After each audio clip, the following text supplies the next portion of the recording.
please hit that subscribe button. Hey everybody, better suited to win the Stanley Cup this season. If you are new to the channel, Washington Capitals, the Boston Bruins. Locked on and he scored! And we're live.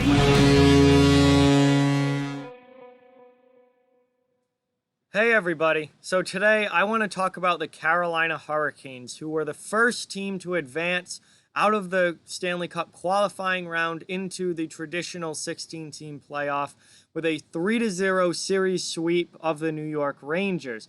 Carolina really had a great series. New York did not play their best, to say the least, and Carolina has moved on well in advance of the any other team here so far in these playoffs. They were the first team to make it through, and they looked really, really good. Before I fully get into this, I just ask that you please hit that subscribe button if you're new, and give this video a thumbs up if you haven't yet, as both of those things really help the channel and are very much appreciated.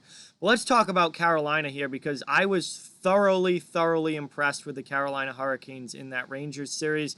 Remember, in my predictions, I had the Rangers winning that series in 5, and I really look dumb now after the way that series has turned out. The New York just did not bring it. Carolina did. I think a lot of us, myself included, hyped up the Rangers a little bit too much. So this team has a great future. We all know that. But this is about the now. These playoffs are the now, and the Rangers are not there yet. And I think they proved that with their performance against Carolina. They're just not there yet. From a Carolina standpoint, I feel like I underestimated the Hurricanes a little bit. This is a team that was in the conference finals last season, and people, you know, even me, kind of not forgot that, but I think underestimated that. And this Carolina team is really, really good. I think this year's Hurricanes team is better than last year's Hurricanes team that went to the conference finals in the East. Svechnikov is a year older, a year better, a year more developed. He had a monster play-in round against the Rangers. Aho looks even better than he was last year.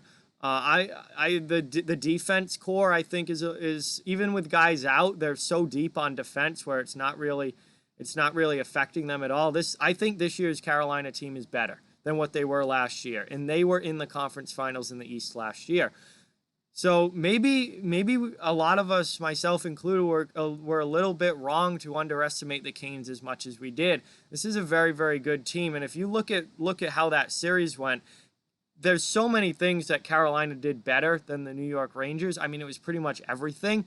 But some things really, really stood out to me. The first one being the performance of the team star players, the top line guys. When you look at the Carolina Hurricanes in that series, so remember, this was only a 3-game series. It was a 3-game sweep. Sebastian Aho had 8 points, 3 goals, and 5 assists for 8 points in the 3 games against the New York Rangers. Andrei Svechnikov in those 3 games had 3 goals and 2 assists for 5 points. Sami Vatanen had 3 points. Slavin and Teravainen and Martin Necas had 2 points each.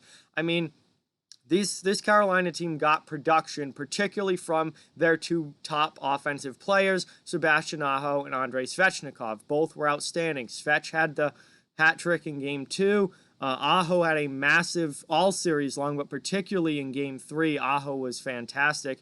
And then when you look at the other side of things, when you go down and look at the New York Rangers, and you look at their stats for this play-in round series, again, 3 points, 3 games. Artemi Panarin, a goal and an assist. Mika Zibanejad, a goal and an assist. Chris Kreider, a goal and an assist. Ryan Strome, 2 assists. Those were the only players that even had more than 1 point in the series. I mean, you talk about the difference there between guys like Aho and Svechnikov having 5 and 8 points respectively, and then you go to the New York end and you have Panarin and Zibanejad with 2 points each. That you got beat. Your star players got beat by Carolina's star players.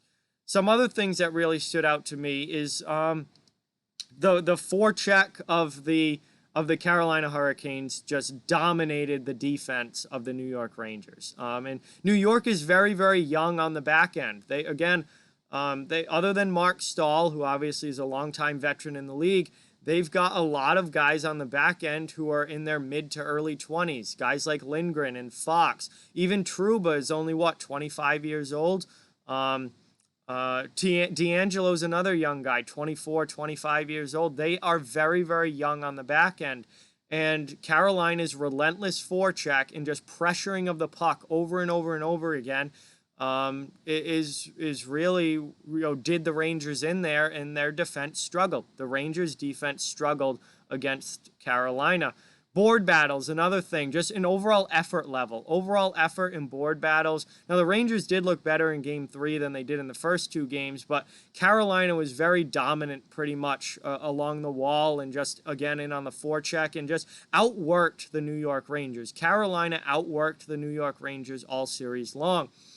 And if you're going to get outworked in the playoffs, you're not going to win. And that's unfortunately a lesson that this New York Rangers team had to learn. And Carolina just dominated in so many ways, and I'm not surprised, looking at the way that they played, that it was a sweep. I am surprised that the Rangers played as poorly as they did and that Carolina played as great as they did. Not so much that Carolina was good, but more that the Rangers were this bad. I expected a lot more from them in the playoffs this year. Final thing to really touch on, I guess, is goaltending. Obviously, Shesterkin was not available for the first 2 games, meaning Lundqvist was the starter, and Lundqvist could not win a game. Shesterkin came in Game 3, played fairly well, but not spectacularly.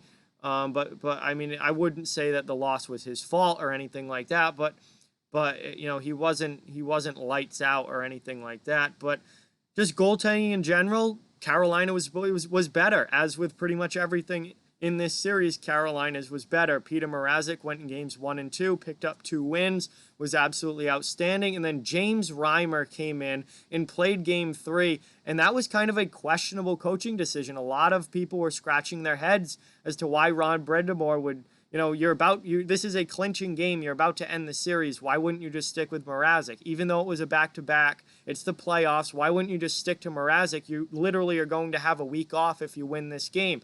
He decides to go with Reimer, gets Reimer a big game in the net, and Reimer responds with one of the best games that I have ever seen James Reimer play. This was his first playoff game since 2013, Game 7, when he was the goalie for the Leafs. I think we all know what happened there. This was Reimer's first playoff game since then. What does he do? He goes out, plays absolute spectacular hockey, doesn't get the shutout, did give up 1 goal, but only gives up 1 goal. The team wins 4-1 and advances in the series and moves on to play further into the playoffs. And Reimer just had such an outstanding game. After the game, absolutely nobody was questioning Rod Brind'Amour's decision. So overall, it was just a fantastic series for the Carolina Hurricanes. They're a team to watch, guys.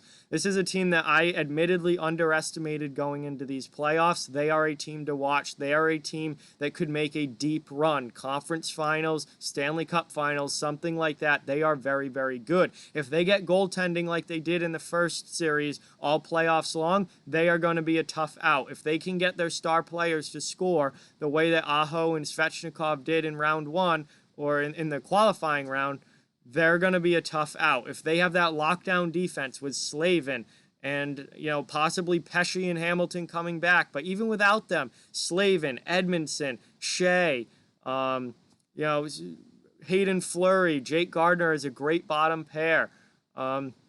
They're Sammy Vatanen, almost forgot about him. They've got a ridiculously deep D-core. This Carolina team is very good, and they're a team to watch that could potentially make some big-time noise in these playoffs. But what we do know, we don't know how deep they're going to go, but what we do know is that they are the first team to advance through the qualifying round into the traditional 16-team playoffs. And we don't know who their opponent will be, but I do know this. They are going to be a tough out moving forward. So with that, like, comment, share, subscribe, follow on social media. All those links are down in the description. If you'd like to further support the channel, the links to our Patreon and merchandise store are down in the description as well. Keep spreading the word about this channel. Let's keep this thing growing. Thank you very much for watching. Hope you enjoyed the video, and I'll talk to you guys soon.